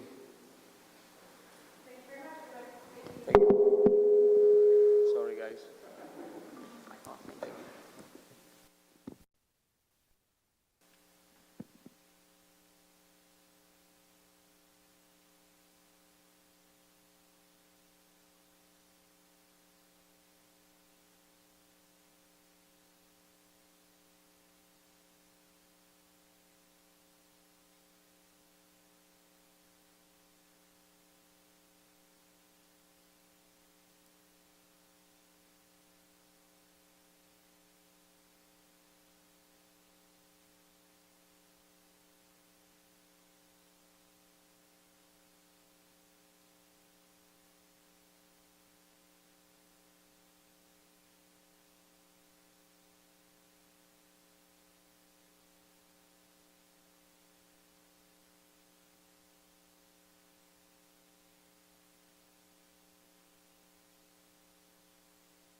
Hello. Hey, Gary. Michael Grange from Sportsnet. Kind of an interesting year for you last season, and now you're coming into what is an option year for your contract. And how do you approach it? Is it any different in your mind, or are you just about kind of trying to continue the momentum you built last season in Toronto? Really just continue to show and prove, continue to keep working, continue to get better, and go from there. I'm excited. I can't wait to get this year started. Last year coming into it, it was my first year. Didn't really know what to expect, didn't know what it had to offer, didn't know what came with it. None of that. Now I got a better picture of what's going on here, my situation, the situation of the team. So, it's cool.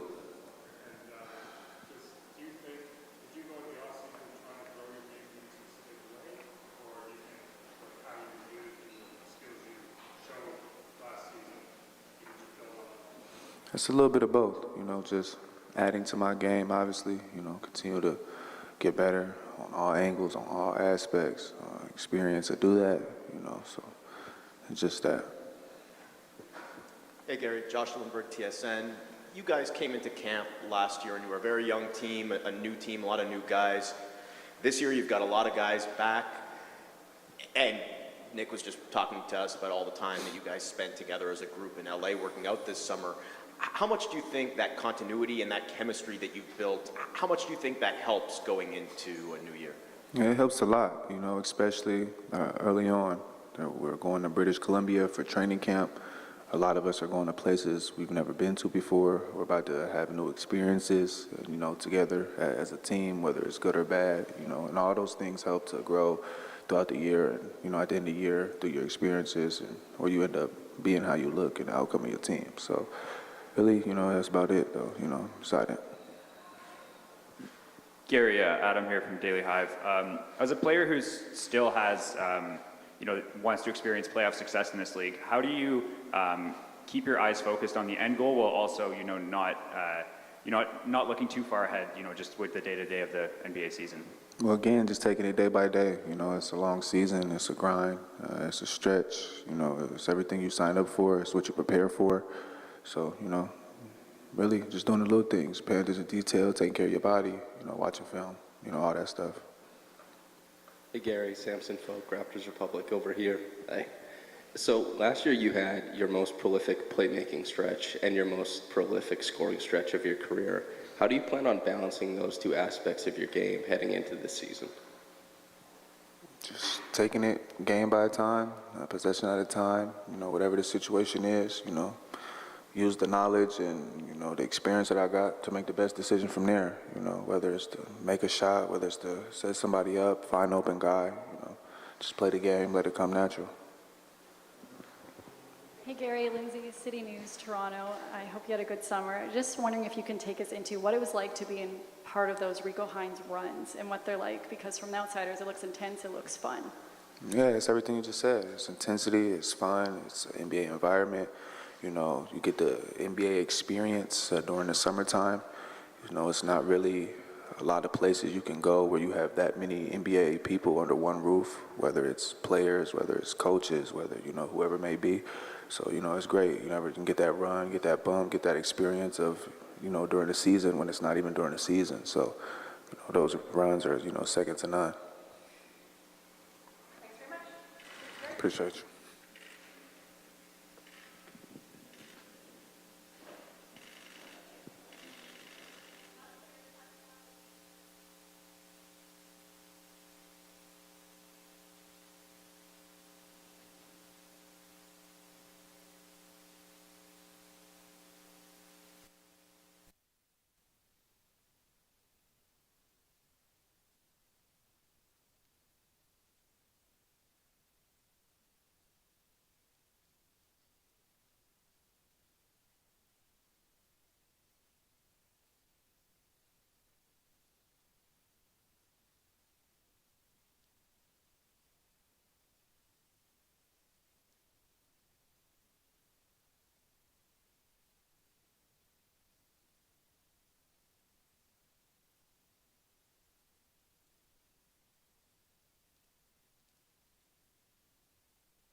Hey Pascal, Samson Folk of Raptors Republic here. During the season, you actually led the NBA in isolations, and during the playoffs, you doubled your pick and roll frequency.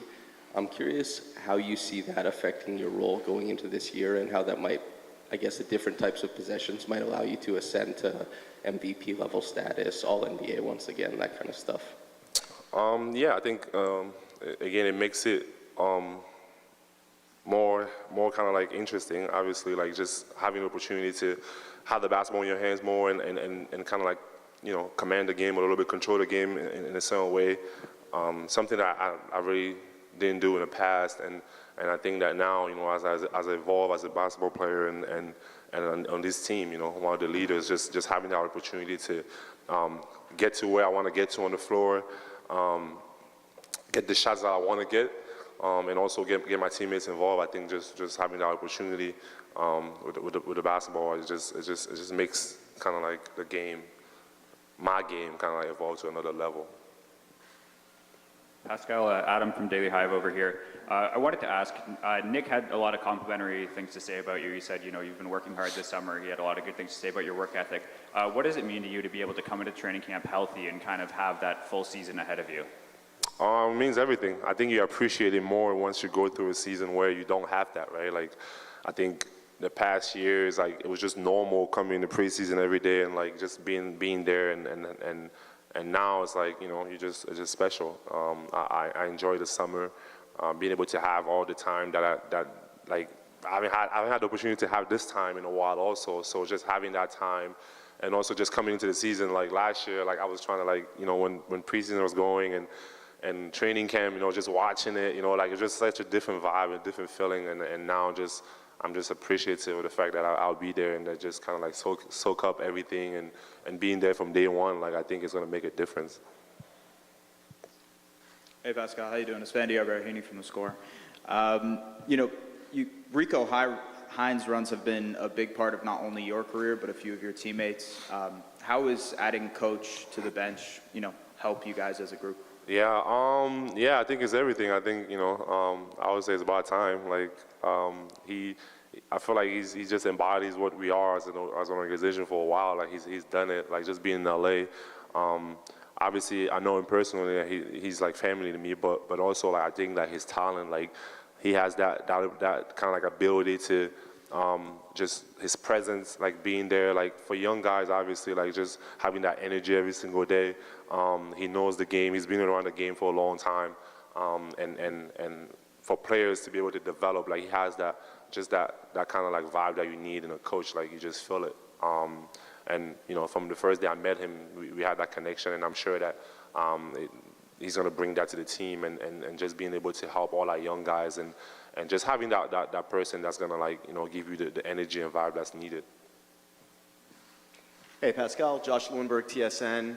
Following up on Rico, I mean, you're there every summer in those runs, and you brought some guys there before, but how did it feel to have virtually the whole team there with you working out? And then also, like, you and the bench mob years ago, like one of the things that you guys always talked about was having that time to play together during the summer. So do you see this sort of translating the same way, having all this time together in the off season? Yeah, for sure. I think that's one of the reasons why we do that as a team. Like we try to go get together, and like Masai is really big on that. And we want to just continue to kind of form an identity, and I think you do that by playing and every single day and knowing each other's tendencies and understanding the game, like, and you can only do that by having time on the floor and playing basketball. Like that's and I think that's why like it's so crucial and important, and I think it's only going to help us, like, to be honest, like just because we get familiar with each other.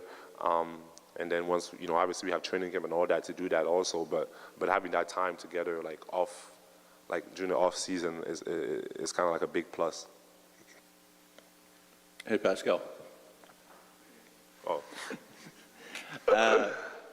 One more on Rico before I go to the next one, but with Rico, did him being on staff, was that advantageous as a Raptor? Like it's always been for you, but now that he's on staff with the Raptors, was that advantageous this summer? Because, he now works for you guys, and could you run out your 5 together and stay together? And I mean, I think we've always done that. And even when he wasn't with with us, like every time we went to LA, we had our old team, like so it's kind of like how we always done it. But I do think that it's advantageous to have him on our team because like I think that he's like one of the best, just in terms of development and just like I think like pure basketball players, we like those type of people that live in the gym, that want to be in the gym every single day, like. I love the numbers and I love like all this stuff, but like having pure like basketball heads, like it's something that's, I don't say it's missing, but like we all like seek that as players, and he's like the definition of that, like somebody that's gonna be there at 1 o'clock in the morning, or he's gonna be there like at 9 a.m. Like he's there, like no matter like what it is and when you need him, he just likes to be in the gym, and I think that's needed, and on our team, the players that we have. Young players, like I think we all need to be in the gym, and he leaves the gym, so that's what's needed. Every summer you come back with something else. How tough was it this summer, like being healthy and then not overdoing it? You know what I mean? Is it tough? I'm like, no, it wasn't tough. It was like amazing to be healthy. but no, I think like you said, like I'm like. Yeah, I love to be in the gym, bro. Like I like to get better. Like I enjoy the process of getting better, knowing that like before I couldn't do something and now I can do it. Like I just that process of the game is just more important to me than even the actual game. Like I just enjoy that, and having the opportunity to do that, being healthy, it was just amazing. Like I just get lost in it, but also like I understand like being 7 for me. Like I've been around the game and I know that. It's important to also, have a pace and understand, that you have to train at the right moment and all those things. So I understand it, like taking care of my body and all that, but just pure, just like basketball wise, like I just enjoy just being in the gym every single day. Hey, Pascal, it's Doug right in front of you. How you doing, sir? What's up? I'm good, thank you. I know you a lot of time in the gym and got all your basketball in, but you also spent time with your foundation here around the draft and the TMU stuff. And I saw on social media you were in Europe as well. Like, how important is it to get away from the game as much as get a lot of work in? Yep, your own mind, right? Yeah, no, of course. Like I think, which is for me one thing that I would say I got from like all the time that I've been in the league and even the tough times and everything. Like just understanding how important balance is. Like it's something that is an attitude that I feel like I had last year. Just like no matter what is happening, like just being kind of like having the same mindset every single day and not changing. I think a way to do that is by being able to just balance everything, like the work and also having fun and at the same time doing things that I'm passionate about outside of basketball, because at the end of the day, I know basketball is everything for me, but I also need that balance and that's why this summer, man, it was just so important just to be different places, different environments, and just enjoying life in general. Like it was just great, and also having the opportunity to do good things in the process. What's better than that? Hey, Pascal, Aaron Rose, good to see you. Thank you. Nick told us that once the season ended, you hopped on a call with him and said, like, I'm ready to take another jump forward, another step forward. Why was it important to have that conversation, and what do you envision that leap looking like this season? No, I think again, like those are conversations that we have. At the end of the season, you got to assess your season and see how you can get better, things that you need to do. I just felt like it's time to take another step. Like it's always been that. Like I've always believed in that, and I've tried every single year to take another step. But I think for me, after the year that I had, I just felt like there's so much things that I could get better on, and for me, the next step, like I've been all NBA, I've been an all-star. Like it's just I want to be top 5 player in the league. Like I want to be one of the best, and I would do everything that I can to work towards that. And I just wanted to make sure that we're all on the same page. And obviously, it's not about talking about it. It's about the action that you do, like the things that you do, and how you carry yourself. And I think that like I'm ready for it. Yeah, it's time.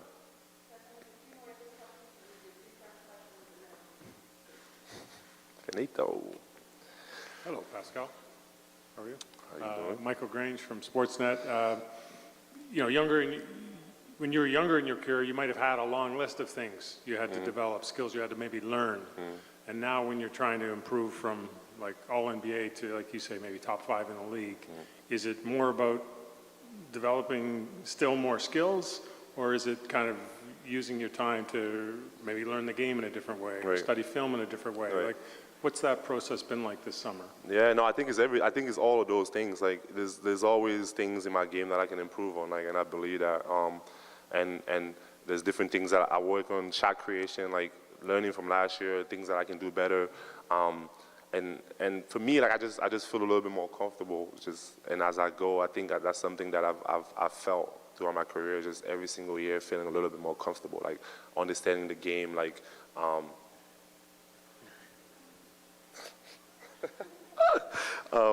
Understanding the game and just again, like, just different parts of the game that you don't really watch all the time. It's like now you're getting double teamed, like you're getting attention from, like so just seeing the game in a different way, like now I can understand, when the double team is coming or what I need to do, where I need to be, like I have spots that I want to get to. Like, those are different things I really didn't have to think about before, that now when you have the attention of the defense, you get to think about those things. And just mentally, the mental part of the game, like having that just wanting to kill mentality. Like, I want to,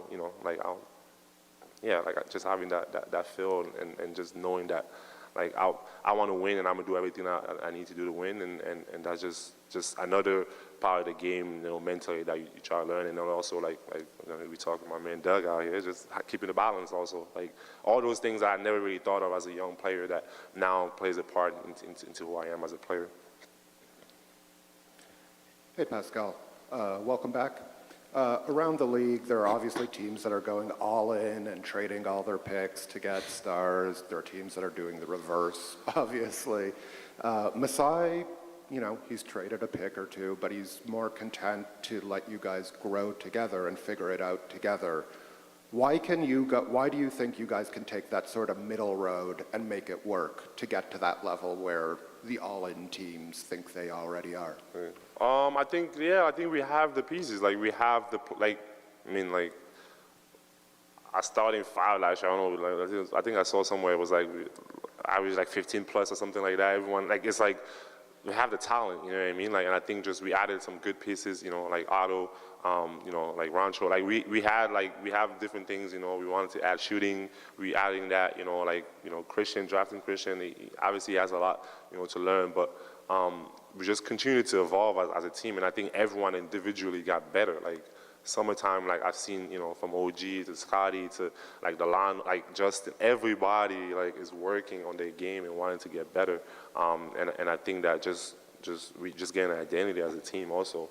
And last year people didn't really expect much from us, but, like, I think, we really fought hard. Like, we had a lot of ups and downs, but we got better as a team, and we got to experience the playoffs, and something that a lot of our young players didn't have before. So now they had that experience, and I think it's only going to help us get better. So I think that, like, we have a bright future as a team, and we just got to continue to focus on ourselves, and just go out there, put the work in, and be that team that want to go out there every single night and get a win. Like, and I think that we can do that.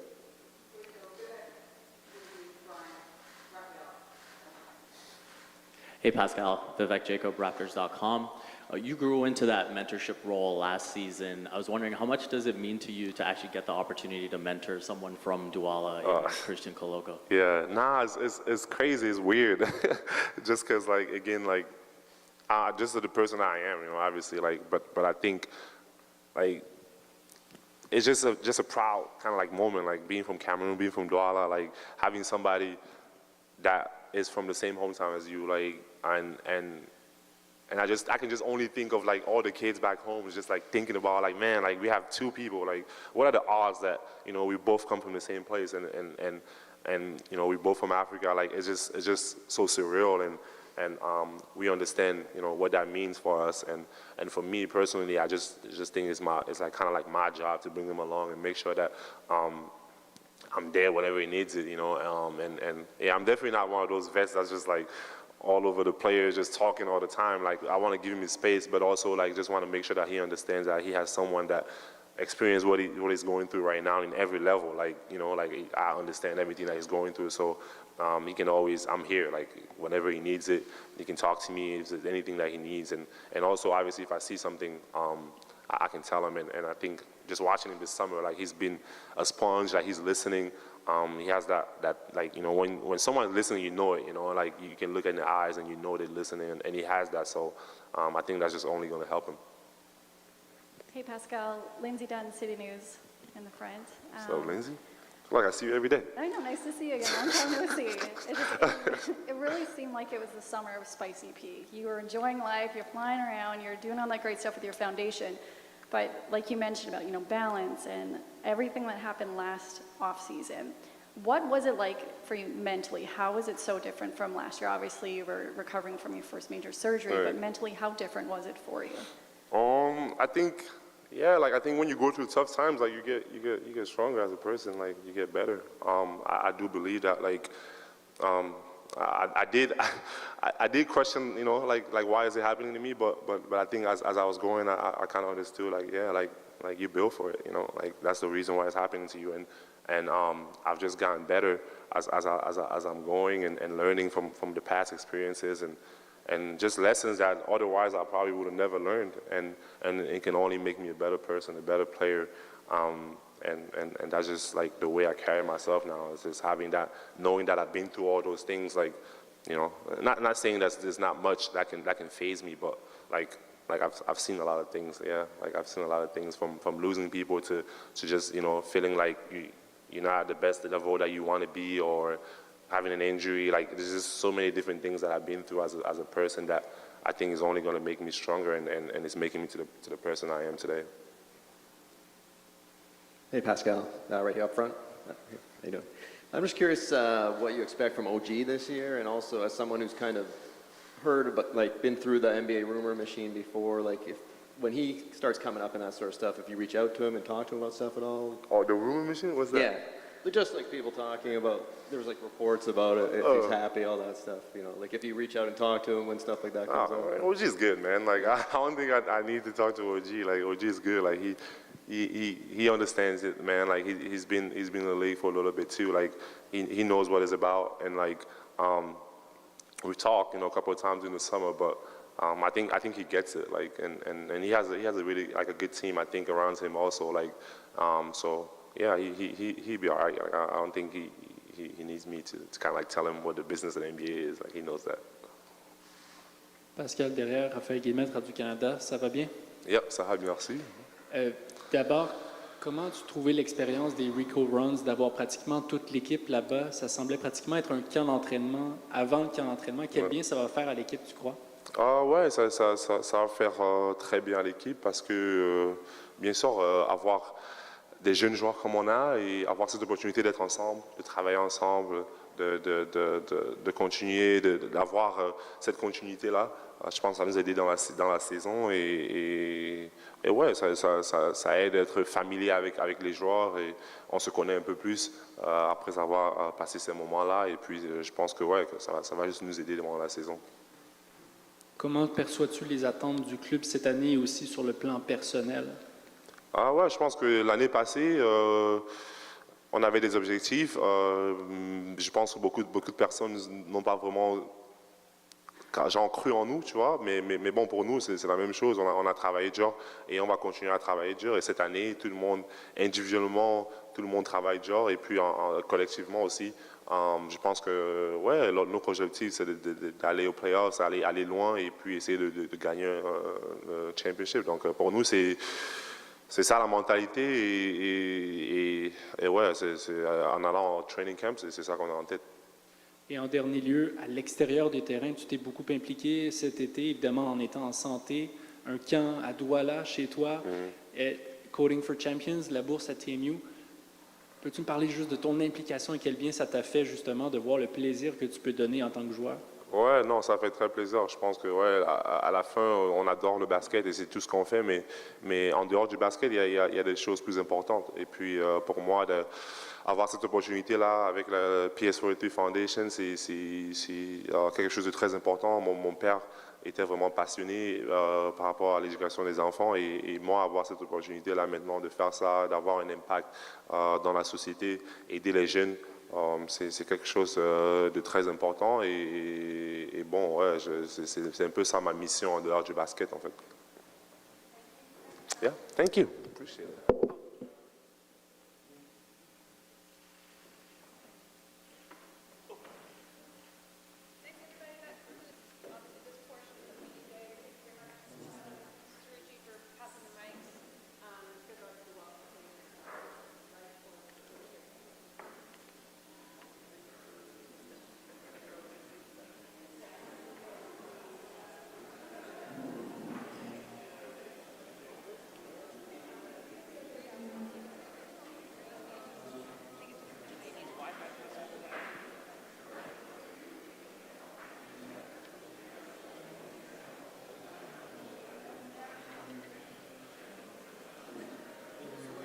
Thank you. Appreciate it.